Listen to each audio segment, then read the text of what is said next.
Graça e paz, abençoados. Mais um dia que fez o Senhor, nosso Pai, nosso Deus. Neste dia estamos aqui mais uma vez buscando aprender um pouco mais daquilo que o nosso Pai tem a nos ensinar. Então, abençoado, nós vamos estar falando neste dia de hoje, né? Antes mesmo de falar o tema, eu gostaria de desejar a você toda a plena paz que o nosso Pai tem concedido a cada um de nós. Que essa paz seja manifesta na sua vida. Que essas bênçãos que o Pai tem estabelecido seja manifesta sobre a sua vida, sobre a sua casa, sobre a sua família. Não desanime, ainda que tudo pareça ser contrário a você, saiba que existe um Deus, um Pai Criador. O mundo não crê, porque o mundo vive de aparência por aquilo que vê, mas nós vivemos pela fé no nosso Pai.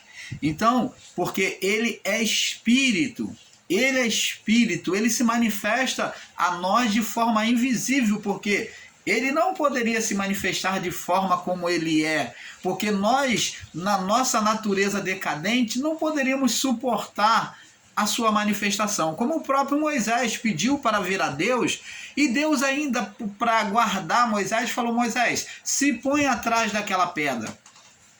Por meio de você estar de trás daquela pedra, você vai me ver. Mas tem mais, você só vai me ver descosta, eu vou passar descosta, porque se eu mostrar o meu rosto, a minha glória total para você, você vai desvanecer, você vai ser fulminado, Moisés. Então fica atrás da pedra, que essa pedra tinha representação de Cristo, né, que é a interseção entre o homem e Deus. Ele é a rocha, ele era a rocha a qual se manifestaria a nós. Então essa pedra já fazia representação em Cristo. E nós, por meio de Cristo, Jesus disse, porque tudo que pedires ao Pai em meu nome tu farei, que ninguém pode vir ao Pai senão por meio de mim.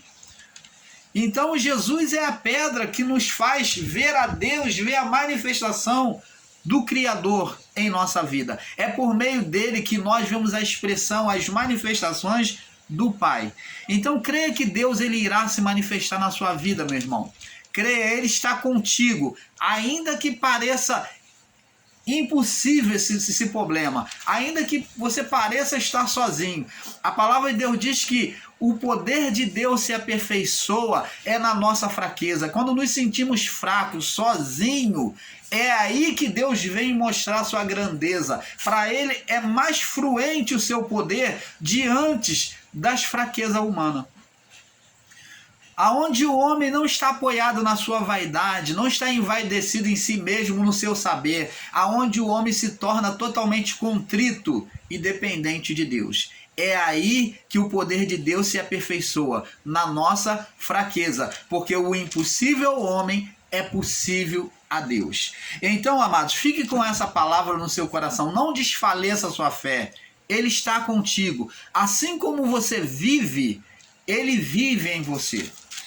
Então, abençoados, vamos falar sobre um tema que se chama demônios dos templos. Demônio dos templos.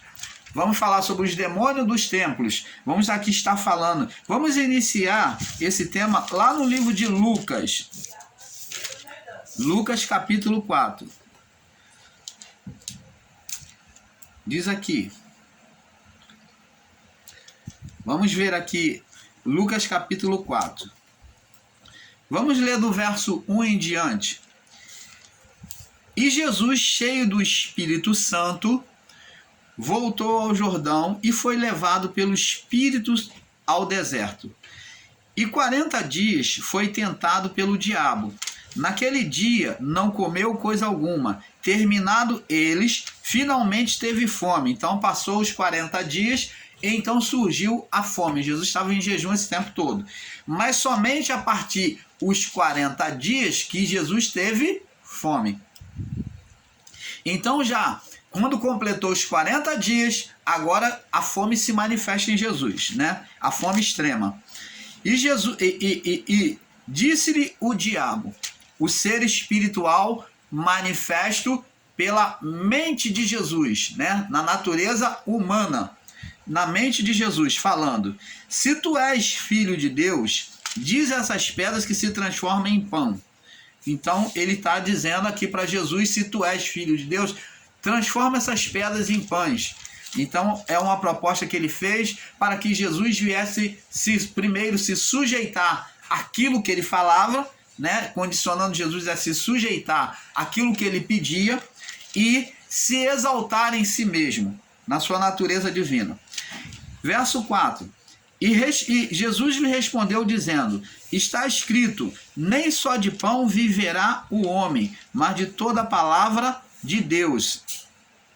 Agora preste atenção, diante desta palavra, de que Jesus vem falar, eu vivo pelo que está escrito, pela palavra do meu Pai, então agora ele vem usar agora um outro método. Preste atenção, a segunda tentação. Primeira foi levar Jesus a se sujeitar à sua palavra, ao seu pedido, e levar Jesus também à exaltação da sua natureza divina nele. Então, agora ele usa outra tática. Verso 5. E o diabo, levando a um alto monte, mostrou-lhe no momento de tempo todos os reinos do mundo, e disse-lhe o diabo: dar-te-ei a ti todo este poder. Ele agora vem mostrar na mente de Jesus, né? Jesus se vê conduzido a um alto monte, na sua mente, tá? Jesus, ele não pegou Jesus e saiu que nem um bonequinho levando pelo alto, não. Foi na mente, né? Na mente. É como uma pessoa no deserto com fome e sede. Tem uma miragem. Então, Jesus na mente, Jesus se viu no alto monte, aonde o ser espiritual disse para ele: dar-te-ei a ti este poder e a sua glória, porque a mim me foi entregue. Quer dizer, oferecendo o reino do mundo, a dominação sobre a vida humana. E ele disse: a mim me foi entregue e dou a quem eu quero. Então aqui está bem claro para os ensinadores em graça que não aceita a existência de um ser espiritual dominando a mente, né, a carne do homem. Então já aqui está bem claro dizendo que a ele foi entregue. Entregue por quem? Por Adão. Adão entregou na sua desobediência, ele e a mulher, eles geraram um ser espiritual, entregando agora o domínio, né? O domínio da sua vida na carne ao ser espiritual, Satanás. Então, abençoados, agora o homem viveria não pela vida espiritual, porque o homem, Deus criou o homem sobre uma dualidade. Dualidade no sentido de viver pelo corpo físico e pelo espírito. Então o homem foi criado com uma dualidade, numa vida física e espiritual, aonde o homem ele tinha um contato direto com Deus divino, portal Éden, manifesto sobre a terra, significava que o homem tinha acesso direto aos céus. O homem tinha acesso direto a Deus e Deus direto ao homem. Agora, com o pecado do homem, esse portal foi fechado, o homem foi expulso do Éden, quer dizer, significa o portal fechado. Agora o homem se tornou totalmente físico. Por quê? Porque o homem se sujeitou à sua natureza carnal, à sua natureza humana. Então ele se tornou carnal. Agora, preste atenção, ele diz aqui: dar-te-ei porque a mim me foi entregue, eu dou a quem eu quero. Então vê-se que o ser espiritual recebeu o poder para dominar o homem. E Jesus respondendo disse-lhe: vai-te para trás de mim, Satanás, porque está escrito: adorarás ao Senhor teu Deus e só a ele servirás. Então agora Jesus reconhece quem é que está atuando ali na sua mente e ele repudia essa ação espiritual, que é de um ser espiritual, o ser Satanás, que agia na sua mente, pela sua natureza humana. Então ele fala: somente ao Senhor teu Deus adorarás. Então, sobre as palavras de Jesus sobre adoração, agora nós vemos aqui no livro de Lucas que agora ele vai agir agora de forma religiosa. Por quê? Porque Jesus falou em adoração. Adoração se fala de adorar a Deus. Somente ao Senhor teu Deus adorarás. Ele diz, eu sigo os mandamentos do que está escrito na palavra, na lei de Moisés, na lei mosaica, na lei de Deus. Adorar somente a Deus, ter somente um Senhor na minha vida. Então, agora o ser espiritual leva Jesus sobre o pináculo do templo, diz, levou também a Jerusalém. Ele levou fisicamente? Não, na sua mente. Levou também a Jerusalém e pôs sobre o pináculo do templo. Opa! Então agora o ser espiritual age de forma religiosa. Religiosa. Ele coloca Jesus sobre o ponto alto. O ponto alto do templo coloca Jesus como um ser a ser adorado. E nisto, porque o ponto alto, o cume do templo, o ponto alto, é um lugar de destaque, um lugar de adoração. Então ele coloca Jesus no cume no pináculo do templo e disse, se tu és filho de Deus, agora ele vem agir de forma religiosa, usando uma palavra, um texto fora do contexto.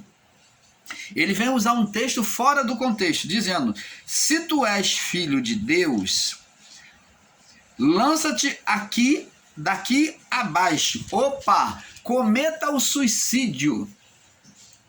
Comete o suicídio. Se tu és filho de Deus, comete o suicídio.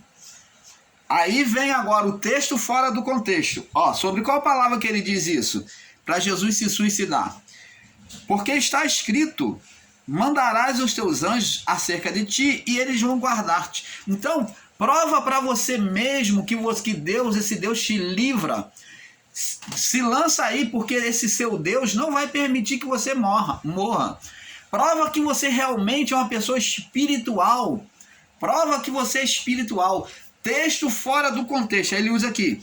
Porque está escrito, mandarás aos teus anjos acerca de ti, que te guardem. E que te sustenham nas tuas mãos, para que não tropece com o teu pé em alguma pedra. Então, verdadeiramente, no Salmo 91,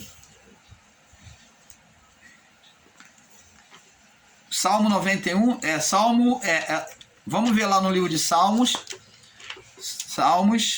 no Salmo 91, Salmo 91, vamos ler, Salmo 91, no verso 11.